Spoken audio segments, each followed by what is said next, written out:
Good morning. How are you today? Well, it's colder, but I'm trying to walk on roads that are safe, so the scenery may be a little duller. So I apologize for that. There are trees and there are escapes, landscapes, but there are also buildings along this road. But I didn't feel like falling on the ice, so this is a little more even too. I've been thinking about some of our leaders in the context of their current roles.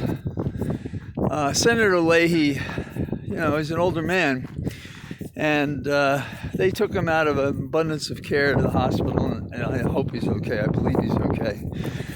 But we live in a society that doesn't respect the wisdom of our older citizens. And it is true for many of them, with the experience they have, comes a wisdom that only the years bring. And, his synapses are still charging, his mind is great, his experience is phenomenal, and he's an institution unto himself in this sense. All of us who, choose any profession or art or, we're all lifted up by people who along the way say, why don't you try this, or why don't you try the other thing, or they give us an opportunity to succeed or fail. So over the years, Senator Leahy has held a number of very responsible positions in the Senate, and his people have gone on to judgeships and significant positions in government. So he's continuously made a contribution, and if anything interesting happens with regard to this impeachment trial, he'll be there to deal with it. And I'm encouraged that at least the Democrats are conducting themselves with class. And I think Schumer has also charged up. I was once his special counsel when he was a member of the Congress. And when this guy puts his mind to it, he just goes and goes. And I think all of a sudden he's discovered he's in charge. And I think nothing encourages him more than that.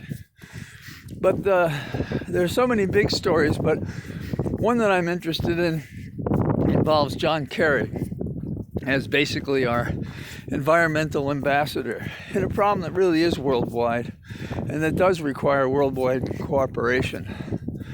For anybody who's followed it, it's a disastrous thought that what happens in South America when they burn all the forests is they're literally killing the lungs of the world because of the production of greenhouse gases that they compromised and denying the trees that produced what we do breathe, oxygen. It's a terrible thought. I think it's something like 53 billion tons worldwide of carbon emissions go into the atmosphere. And so when you see people putting drops in their eyes or coughing or hacking or having lung issues or developing cancers, it's all related in some way or other often to what we're not doing environmentally. So like I said the other day, it's where we're funding. We are an expense they don't pay to keep us safe, compromising our life.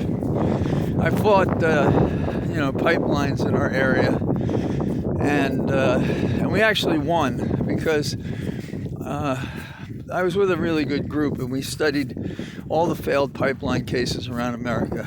And so that's why it's something when Biden does what he does, and it's something when John Kerry is our ambassador on our green movement, because he is known to many of the same people who are in the nation's capitals across the world, those who are concerned about this.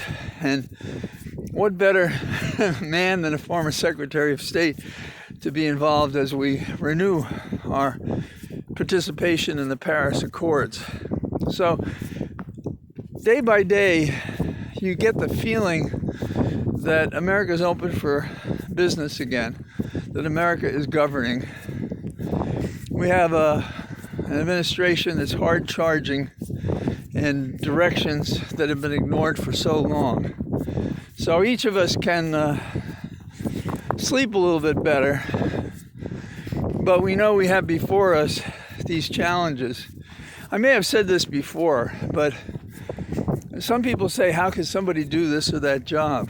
And at one point I thought of going to work in the White House, and I didn't go, only because the fellow that was interested in bringing me on, he decided to leave the White House. But my friends all thought, hey, you're going to go to the White House mess. And I explained it's not like a tour. The kind of people that go to the White House or go to Congress or the Senate, the best anyhow, they're looking to take on these impossible jobs. It's a challenge. It's not so much to be heroic. They want to make a difference. They want to make a mark on something that's challenging that they think they can make better and solve.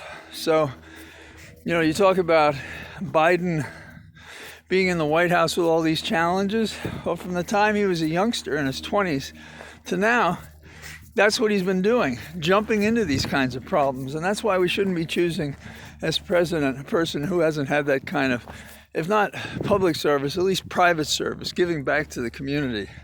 Trump was certainly not that guy. I apologize for mentioning him.